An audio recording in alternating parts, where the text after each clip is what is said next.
Good morning, everybody. Welcome back to the shop. It is a mess again because I have 4 projects in the works right now, but we're going to ignore all of those to continue the installation of the new head unit in my BMW. And what we're doing today is installing some cameras, starting with this one. This is actually the front camera. It goes on the windshield, and it is like a dash cam. I think it's going to be the easiest one to install. The reversing camera is going to require significantly more work. Chris is on his way over to help because he's done this before. He has the same head unit in his BMW, except he has the larger version, so he's pretty familiar with the process, and he can help me figure out how to take the interior apart, because the only guides I can find online are all for the coupe. I don't have the coupe. Coupe E46s are garbage, unless they're the M3. Anyway, front camera. Let's get to work. So the camera's going to be stuck to the glass up here, and then it's going to go around the windshield frame and connect to this USB port, or this USB port, I suppose, down here in the glove box. So I think our first step is going to be taking off this A-pillar, for which I have a pry bar somewhere. Up there it is. So I'm just going to pry this little cover off. Good. Okay, well, that's fairly broken. Just set that there, and then we've got some Torx. I'm going to say these are T20s. Haha, I say correctly. So some T20s, and then we're going to use one of my favorite tools ever made, which is these tiny little bit driver ratchets. Mine is a little bit messed up, but oh yeah. Because the way this is, the windshield is in the way of actually using a screwdriver. So we're just going to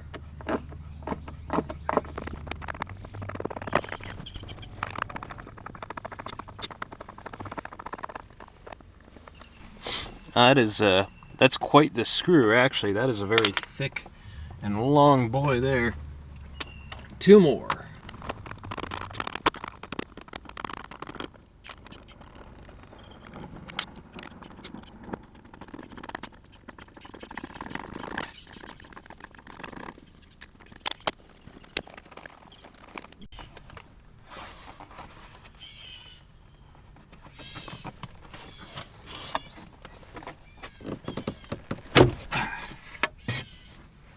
This part's pretty much as straightforward as it gets. We're just gonna clean off our little section there. Then we're just gonna peel the backing off of the 3M sticky pad. Actually, it doesn't say 3M on it. This might not actually be genuine 3M. And then we're just gonna stick it right there. Awesome. And for the wire, is just going to get tucked up into the headliner. Goes in there pretty easily. So a couple notes here at this point. You don't have to put this right here if you don't want, but I do suggest putting it somewhere that the windshield wiper covers, so that you have at least some ability to get gunk out from in front of it. And then when you run the cable over here, you can pull down on the headliner in order to get it through here. And then I have it coming just on this side, the front side of the airbag. Now, 2 notes here. This airbag, when it goes off, inflates this way. You don't want it on this side of the airbag. You also do not want to use, I have seen people zip tie wires to the airbag, and I'm sure you can see why that could be an issue if your airbag goes off and there's a zip tie around it. So we're just gonna run this down, all the way down, and into the dash. So I've run my wires all the way down here and down into this cavity, and right now it's sticking out here. So now the next step, I've pulled off this trim piece here and removed 2 Phillips head screws, and then you give this a good wiggle and it'll pull out. And there's that vent assembly. And now if you look down, you can see it's a straight shot into the glove box. So yep, in you go. So what we're going to be left with is we are going to have just a little bit of this USB cable visible right here, but that's and actually, hang on, no, I can just route it right through. So I don't know if you can see right here, there is also a gap up into here, and I think I can fish the cable through that. Show that a little better. There we go. I think I can get the cable to come through here, and then it won't be visible at all. So I'm going to work on that for a few minutes, and I'm sure it's going to, I mean, the sucky part is that I have to fit that whole USB connector down through there. And I don't exactly have a lot of room to get leverage on it, so hopefully some combination of jamming it down there with my pry tool and using my my wonderful fingies, I can make that happen. I'll check back in a moment. Well, never mind. In a pleasant twist of events, that was actually extremely easy. If I went forward of the airbag here, there was just a perfect amount of room for the plug to come through, and there we go. That is going to be a slick installation, and this just goes down in there, and there it is. At which point I can just plug it in. Maybe. Difficult to do with one hand. Haha. My marriage is a happy one.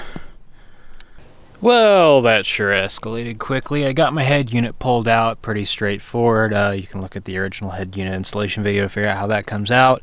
And then I've started pulling through the cable, that's this one, for the rear view camera after running the front camera down here, and it's plugged into the USB down there. So now I'm pulling the rest of this through, and also some other wires for other stuff that I'm doing, using the rear camera as a stringer to get it all pulled through into the glove box. And then from there, I'm not entirely sure where I'm going to go, so presumably in there somehow, and then through here. This piece just pulls off. You do have to pull quite hard though. So it's going to go through here, and then I'm going to slip it up under this trim piece, and do the same in the back. And then I'm going to have to pull the rear seat, it looks like, because I don't have the cold weather pack that has the fold down seat. So I'm going to have to unbolt the bottom and then the back, probably remove them so that I can run the wires back into the trunk, at which point something happens. We'll see what happens when we get there. So at this point, the amp turn on wire for the amp I'm putting in the back is hooked up. Used a just a little motorcycle style connector for that. Whoops, my camera. And then we've also got the camera hooked up to this wire harness, and then the two sub wires. So we'll plug that in the back and start putting all of this back in the dash, because we're done with that. Now we have all this to contend with, and trying to route it the rest of the way through. The hardest part of running these wires was figuring out how to do it.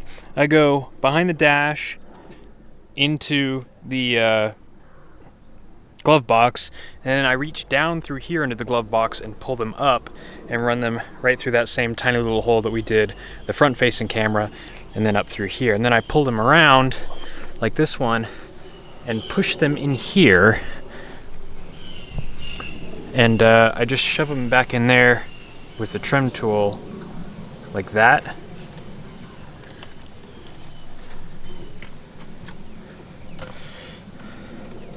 And then I'm able to pull them into the kick panel. There's a screw under here that I undid. I have no idea if that has anything to do with anything, but yeah, that's where we're at the moment. So to remove this trim panel here, you just pull up, and the two clips will release, and you can get it out of there. The seat, just pull up in the middle, it'll come off of these, and out it comes. And then here, just pull on this corner, and you can get the seat out of the way. So once I was done pulling these cables through, and I just kind of routed them, you know, I pulled back the fabric, pulled them through there. I sort of just squished them up underneath this center plastic piece, and then kind of pulled them taut, and that kind of, you know, moved them up around towards the top. And then there is a grommet back there. You poke a hole in that, and you can pull all your wires through to the trunk, and there they are. This stuff, none of it was really fastened in place, but it looks like it's just a bunch of, you know, these sort of things holding this fabric in place. So this is the grommet that all the trunk wiring goes through. This one next to it was unused, so I used that and poked the wire up, pulled this out, and pulled the wire through this hole. So here's the wire. And then on the inside where it's still weather sealed, I poked a hole in this accordion, and then I shoved a pull wire through the accordion and out that hole. And you can see there's the hole there where water won't be able to get into this accordion. So this middle part of the accordion is still all nice and sealed. So there it is. It's taped to my wire. Now I got to try to pull it through and hope that I'm able to successfully get it through there. This wiring harness is really tight in here, and I have some concerns about this. The secret was patience. Also, so what you want to do is take your pulling wire and push it through there gently so that you don't tear the rubber. Once you get it through, then you tape your wire on, and then the first attempt I just pulled it out of the tape and it didn't go through. The second attempt I used silicone lubricant. Don't use penetrating oil, it will ruin the wires. Silicone lubricant, sprayed it all down in there and kind of worked it around a bit, and then I did sort of a caterpillar sort of motion with my hands while I pulled it through, and it came through just fine. Got it all plugged in there. The camera itself, it's kind of the laziest mounting system ever, but it worked. I did have to flip the camera over relative to the bracket here just by undoing these 2 hex screws. So that's all good now. And then for the power wire, you see it here. It goes to this reverse module where I soldered it to the module itself so that I didn't modify any of the car's original harness because I hate doing that. So at this point, I'll do a test, make sure it works, and then I'm going to put everything back together and we'll actually take a look at the software configuration. And also I'm just making some super nice cables for my subwoofer installation that I'm not really doing a video about, but you know, subwoofer, haven't had one in a while. Well, that took quite a bit of work, but now we got everything wrapped back up. The interior's all in one piece and everything appears to be working. And not to toot my own horn, but it's a pretty clean installation. There's no wires dangling down in the glove box, no obvious wiring for the backup camera. There's some wiring for the subwoofer, but it's fairly minimal, I think. So we've got the flagship backup camera there, and then we've got a 12-inch sealed SCAR audio with a 300-watt kicker fastened so that it's not moving anywhere. Fused wires, all nice and good, all run back through the seat and everything. No visible wires here for the camera. Quite nice, if I do say so myself. And as far as reversing goes, it switches, if I actually hit reverse, there we go, it switches over pretty darn quick. That's not bad, honestly.